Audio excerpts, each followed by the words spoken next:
तमाम मुश्किलातों को झेलते हुए इंदिरा ने अपनी जिद आखिरकार पूरी कर ली थी। फिर उससे शादी करना इंदिरा के लिए जंग जीतने के बराबर था। लेकिन इस रिश्ते की असल जंग अब शुरू होने वाली थी। रिश्ते और राजनीति के इस जंग में इंदिरा को क्या कुछ हासिल हुआ और उन्होंने क्या गंवाया, ये हम आज के एपिसोड में देखेंगे। नमस्कार, मैं आयुष आनंद मुखातिब हूँ आपके, और आप देखना शुरू कर चुके हैं पॉलिटिकल पंचायत की स्पेशल सीरीज कहानी और किरदार।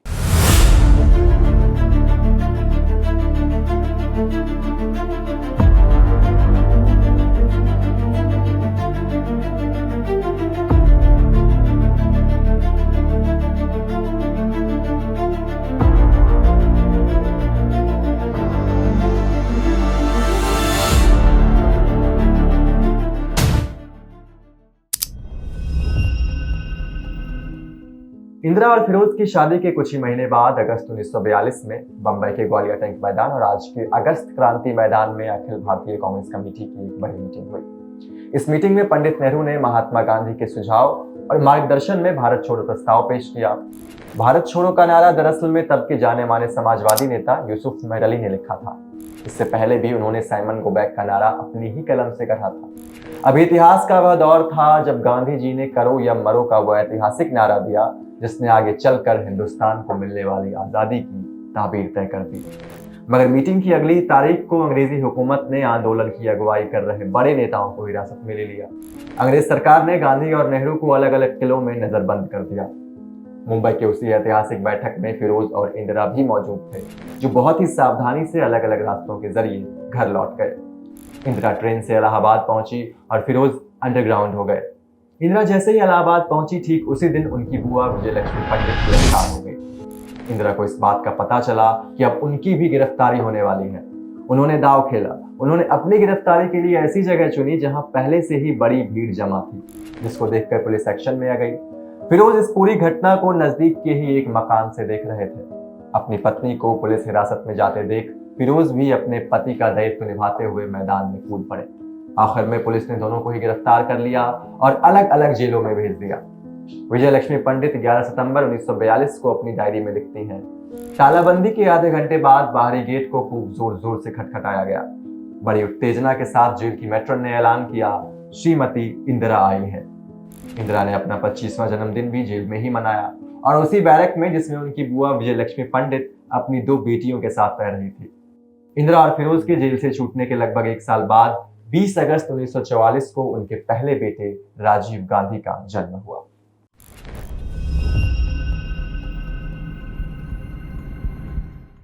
मुजफ्फर अजमी साहब का शेर है, ये जब्र भी देखा है तारीख की नजरों ने, लम्हों ने खता की थी सदियों ने सजा पाई।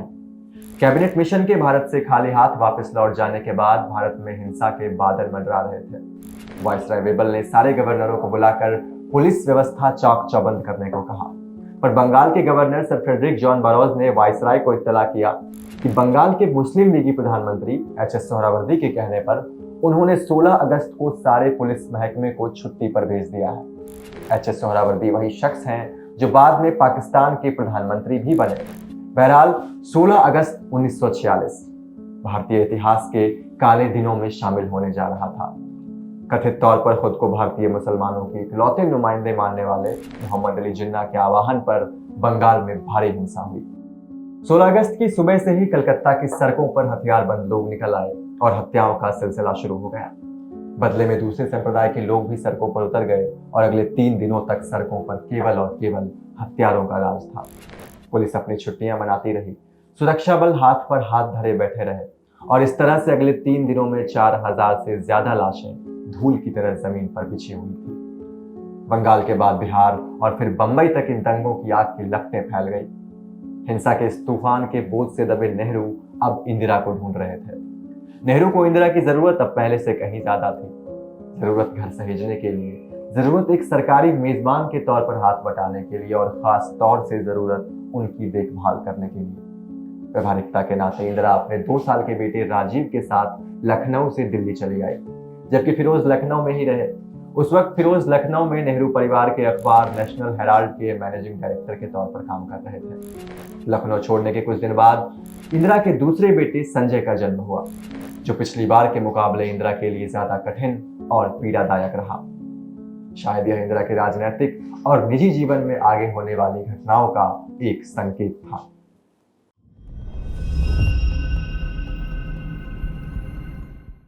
भारी हिंसा, कत्लो-गारत, आगजनी और सांप्रदायिक दंगों के बाद आखिरकार आजादी नाम की चिड़िया भारत के आसमान में पर फैलाए उड़ रही थी। बीते कुछ दिनों में चाहे जितना कुछ भी बुरा हुआ हो, मगर आजादी को लेकर के जनता के बीच उत्साह कहीं से भी कम नहीं था। आधी रात के उस जादुई पल में जब नेहरू ने नियति से साक्षात्कार नाम के मशहूर और ऐतिहासिक भाषण में भारत की आजादी की घोषणा की, ठीक उस वक्त भविष्य में भारत की नियति तय करने वाली इंदिरा अपने पिता के बगल में खड़ी थी और इसी तरह वो अगले 17 वर्षों तक अपने पिता के साथ खड़ी रही। आजादी के कुछ दिनों बाद नेहरू अपनी 3 मूर्ति बंगला में चले गए। जो अब तक भारत में ब्रिटिश कमांडर इन चीफ का बंगला हुआ करता था, वह प्रधानमंत्री आवास हो चुका था। आजादी के बाद भी अगले कुछ महीनों तक मजहबी दंगों का पागलपन और उन्माद अपने उरूज पर था। महात्मा गांधी के कहे अनुसार इंदिरा ने कांग्रेसी महिलाओं का एक समूह बनाकर झुग्गियों में रह रहे बेसहारा, गरीब और कमजोर मुसलमानों की देखभाल की, साथ ही उनकी सुरक्षा और सहूलियत की जिम्मेदारी ली। इंदिरा इस सबके बीच गांधी जी के बहुत नजदीक हो चुकी थी। वो अक्सर उनसे मिलने के लिए जाया करती। संयोग से इंदिरा उस रोज भी उनसे मिलने पहुंची जब हत्या से एक दिन पहले 29 जनवरी 1948 को गांधी जी एक बड़े उद्योगपति घनश्याम दास बिड़ला के मकान पर ठहरे हुए थे। अगले ही दिन 30 जनवरी 1948 को नाथूराम गॉडसे ने कथित तौर पर गांधी जी के ऊपर मुस्लिम तुष्टीकरण और पाकिस्तान बनाने की साजिश में शामिल होने का इल्जाम लगाकर उनकी हत्या कर दी। तब बिड़ला हाउस के ऊंचे फाटक पर चढ़कर नेहरू ने स्तब्ध राष्ट्र से कहा, हमारे जीवन की रोशनी गुल हो गई। मैं नहीं जानता कि आपको क्या कहूं और कैसे कहूं। ब्रिटेन के साहित्यकार और नोबेल पुरस्कार विजेता जॉर्ज बर्नार्ड शॉ ने महात्मा गांधी की हत्या पर कहा था, यह अत्यधिक ही अच्छा होने का नतीजा है।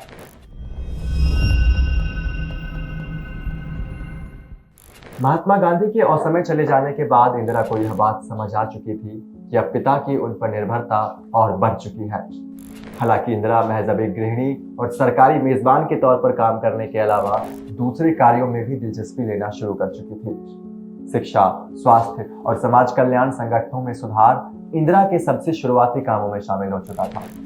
इंदिरा अपने पिता और अब देश के प्रधानमंत्री पंडित नेहरू की सभी विदेश यात्राओं में उनके साथ जाती। दुनिया भर के मेजबानों के साथ बातचीत में भी उन्हें अक्सर आमंत्रित किया जाता और जाने अनजाने में ये सब कुछ इंदिरा को भविष्य की राजनीति के लिए तैयार कर रहे थे। समय के साथ इंदिरा अपने पिता की इतनी विश्वास पात्र हो चुकी थी कि कांग्रेस नेताओं को भी अपनी बात नेहरू तक पहुंचाने के लिए इंदिरा से ही कहना पड़ता। खुद प्रधानमंत्री नेताओं से कह दिया करते, आप इंदु से बात कर लीजिए। यह कहा जाना गलत नहीं होगा कि इंदिरा अब अपने पिता और कांग्रेस के कार्यकर्ताओं के बीच एक कड़ी बन गई थी। धीरे धीरे ही सही, मगर निश्चित रूप से इंदिरा की भूमिका लगातार बढ़ रही थी। बचपन से ही राजनीतिक गतिविधियों के बीच पले बड़े होने के चलते इंदिरा की राजनीति और कूटनीति की वैचारिक समझ मजबूत हो चुकी थी, जिसके चलते 1959 में पार्टी के वरिष्ठ नेताओं के समर्थन से इंदिरा गांधी निर्विरोध कांग्रेस अध्यक्ष चुनी गई। मगर पार्टी मत होने के बावजूद भी कांग्रेस के ही कई नेता इंदिरा के अध्यक्ष चुने जाने से खुश नहीं थे। इसमें एक बड़ा नाम आता है कांग्रेस के वरिष्ठ नेता रहे मोरारजी देसाई का, जो बाद में जनता पार्टी से भारत के प्रधानमंत्री भी बने। देसाई अपनी ही पार्टी के नेता नेहरू पर सरेआम यह इल्जाम लगाने में कभी संकोच नहीं करते कि इंदिरा को कांग्रेस अध्यक्ष बनाना उन्हें पार्टी का उत्तराधिकारी बनाने की दिशा में नेहरू की एक कूटनीतिक चाल थी। जबकि इंदिरा को कांग्रेस अध्यक्ष चुने जाने के समय एक प्रेस सम्मेलन में नेहरू ने स्पष्ट रूप से कहा, आमतौर से कहा जाए तो यह कोई अच्छा विचार नहीं है कि जब मैं प्रधानमंत्री हूं तब मेरी बेटी कांग्रेस अध्यक्ष बने। हालांकि नेहरू के ऐसा स्वीकार करने के बावजूद भी कई वर्षों तक उन पर अपनी बेटी को उत्तराधिकारी बनाने के लिए सोची समझी साजिश रचने का आरोप लगता रहा। बहरहाल सच्चाई जो कुछ भी हो, मगर इंदिरा 41 साल की उम्र में अगले 2 वर्षों के लिए कांग्रेस अध्यक्ष चुन ली गई थी। लेकिन खराब स्वास्थ्य और खासतौर से पार्टी के शीर्ष नेताओं के कामकाजी तरीकों से तंग आ चुकी इंदिरा इस पद पर सिर्फ 1 साल ही रह सकी। मगर पार्टी अध्यक्ष के तौर पर अपने छोटे कार्यकाल के दौरान भी इंदिरा ने कई ऐसे कार्य किए जिसके चलते उन्हें व्यापक स्तर पर प्रशंसा और आलोचना दोनों का सामना करना पड़ा। इंदिरा का एक निर्णय था मुंबई को महाराष्ट्र में मिलाकर भाषा के आधार पर 2 अलग राज्य गुजरात और महाराष्ट्र की स्थापना करना। गांधी जी की तरह ही इंदिरा भी यह मानती थी कि प्रशासन का काम सबसे ठीक ढंग से जनता की मातृभाषा में ही किया जा सकता है। हालांकि जब तक यह मुमकिन हुआ तब तक वे इंदिरा अध्यक्ष पद से हट चुकी थी। अध्यक्ष रहते हुए उनका दूसरा बड़ा फैसला था केरल में आम चुनाव से चुन ली गई कम्युनिस्ट सरकार को गिराकर राज्य में कांग्रेस सरकार स्थापित करना। इंदिरा का यह कदम एक तरह से मौका परस्ती की मिसाल थी, जबकि नेहरू केरल में इस तरह से कांग्रेस की सत्ता स्थापित करने के बेहद ही खिलाफ थे। मगर इंदिरा शुरू से ही नेहरू से अपनी बात मनवाने में माहिर थी और इस तरह से वैचारिक रूप से असहमत होने के बावजूद नेहरू को इंदिरा की यह बात नहीं माननी पड़ी। अपने पिता को हर बात के लिए राजी कर लेने वाली इंदिरा अपने पति को मनाने में असफल रही। केरल नीति के खिलाफ फिरोज से उनकी लड़ाई खुलेआम थी। हालांकि फिरोज और इंदिरा के रिश्ते में तनाव तब से ही आने लगा था जब इंदिरा लखनऊ छोड़कर अपने पिता के साथ दिल्ली रहने लगी। हालत तब भी नहीं सुधरी जब 1950 में फिरोज भी एक सांसद के रूप में दिल्ली आ चुके थे। निजी तौर पर असहमति और राजनीतिक मतभेद के चलते ये रिश्ता हाथ से निकलता जा रहा था। इंदिरा के अपने अमेरिकी मित्र डोरोथी नॉर्मन को लिखे गए पत्र से पता चलता है कि इंदिरा का अपने पति फिरोज के साथ रिश्ता कितना जटिल हो गया था। इंदिरा लिखती हैं, घरेलू मोर्चे पर फिरोज को तो मेरा अस्तित्व ही गवारा नहीं होता, लेकिन जब से मैं अध्यक्ष बनी हूं वह ऐसा दुश्मन जैसा बर्ताव करने लगे हैं कि पूरा वातावरण विषाक्त हो गया है। बदकिस्मती से वह और उनके कुछ मित्र हमारे कुछ मंत्रियों के साथ भी दोस्ती रखते हैं और एक असंभव किस्म की परिस्थिति पैदा की जा रही है। केरल घटना के कुछ महीने बाद ही दोनों के बीच की तमाम शिकायतें, विवाद और असहमति तब हमेशा के लिए खत्म हो गई जब 8 सितंबर 1960 को फिरोज इस दुनिया को अलविदा कह गए। फिरोज जो अपने जीवन काल में ना कर सके वो अपनी मौत के बाद करने में सफल रहे। उन्होंने अपने आप को इंदिरा के इतने करीब पहुंचा दिया कि इंदिरा को यह कहना पड़ा कि फिरोज की मौत दिल दहला देने वाली चोट है। इंदिरा अपने मित्र को लिखे एक पत्र में कहती हैं, तमाम बातों के बावजूद तनाव और कठिनाइयों के वक्त फिरोज हमेशा मेरी बगल में होते थे। कई वर्ष बाद इंदिरा ने लेखक डॉन मोरास को कहा था, मेरे जीवन की सबसे महत्वपूर्ण मृत्यु मेरे पति की मृत्यु थी।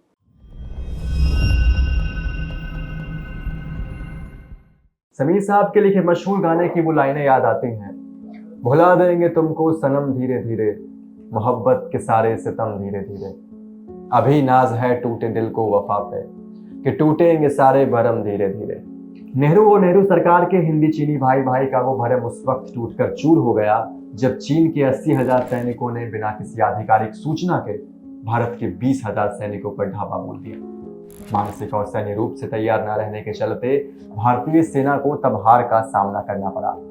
1959 का तिब्बत विद्रोह, दलाई लामा का भारत में शरण लेना और सोवियत संघ का भारत की तरफ झुकाव इस जंग के सबसे बड़े कारण बताए जाते हैं। कारण चाहे जो कुछ भी रहा हो, मगर इस बात से रुख नहीं मोड़ा जा सकता कि यह उस वक्त के वर्तमान सरकार की एक बड़ी विफलता थी। तब के राष्ट्रपति सर्वपल्ली राधाकृष्णन ने जब सरकार पर भोलेपन और अवहेलना का आरोप लगाया तो नेहरू ने बड़ी साफगोई से इसे स्वीकार करते हुए कहा, हम खुद अपने द्वारा बनाई गई एक कृत्रिम दुनिया में विचरण कर रहे थे। आजादी के तुरंत बाद मिले इस हार के गहरे सदमे के बीच इंदिरा अपनी योग्यता और कुशल नेतृत्व क्षमता की मिसाल पेश करते हुए बिना कोई समय गंवाए हिल चुकी जनता और घायल फौजियों की देखभाल के लिए जमीनी स्तर पर मोर्चा संभाल चुकी थी। युद्ध के बाद की परिस्थिति से निपटने में सरकार की सहायता करने के लिए नागरिक परिषद का गठन किया गया, जिसकी उपाध्यक्ष इंदिरा गांधी बनी थी। हार के इस सदमे ने न केवल देश की प्रतिष्ठा बल्कि नेहरू को भी अंदर से तोड़ कर रख दिया था। इस सदमे में अगले 2 साल बड़े ही दर्दनाक तरीके से गुजारने के बाद मई 1964 में कांग्रेस के सालाना अधिवेशन में भाग लेने के दौरान नेहरू को पक्षाघात हुआ, जिसके बाद उनके शरीर के कई हिस्से ने काम करना बंद कर दिया। नेहरू कुछ समय तक व्हीलचेयर पर ही अपनी प्रधानमंत्री की जिम्मेदारी निभाते रहे और आखिरकार 27 मई 1964 को एक गर्म और धूल भरे दिन में नेहरू युग हमेशा के लिए समाप्त हो गया। अनाथ केवल इंदिरा नहीं हुई बल्कि भारत की 60 करोड़ जनता ने भी वही महसूस किया जो उस वक्त इंदिरा कर रही थी। अपनी भावनाओं को काबू में रखते हुए इंदिरा अपने पिता और देश के प्रधानमंत्री पंडित नेहरू के अंतिम दर्शन को आए दुनिया भर के नेताओं के आतिथ्य में लगी रही। अस्त व्यस्त हालत में नेहरू के पार्थिव शरीर के पास बैठे उनके निजी कर्मचारियों से इंदिरा ने बड़ी निम्रता से कहा, घर जाकर दाढ़ी बनाकर नहा धोकर कपड़े बदल कर आइए। मेरे पिता हमेशा साफ सफाई पसंद करते थे, आज उनके आसपास कोई गंदगी नहीं होगी। नेहरू के कालचक्र में विलीन हो जाने के बाद अगले कुछ वर्षों तक भारत में सत्ता, सरकार और शासन अस्थिर तरीके से चलता रहा। कुर्सी किसी टेनिस गेंद की तरह एक हाथ से दूसरे हाथ में जाती रही। अब वो समय नजदीक आ गया था जब भारत का भविष्य इंदिरा के हाथ में जाने वाला था। लेकिन इस बीच जो कुछ भी घटित हुआ ये जानना बेहद दिलचस्प और जरूरी है। हम इसी कहानी की अगली कड़ी के साथ अगले एपिसोड में फिर हाजिर होंगे। तब तक के लिए अपना बहुत ख्याल रखें। हमें दीजिए इजाजत। शुक्रिया।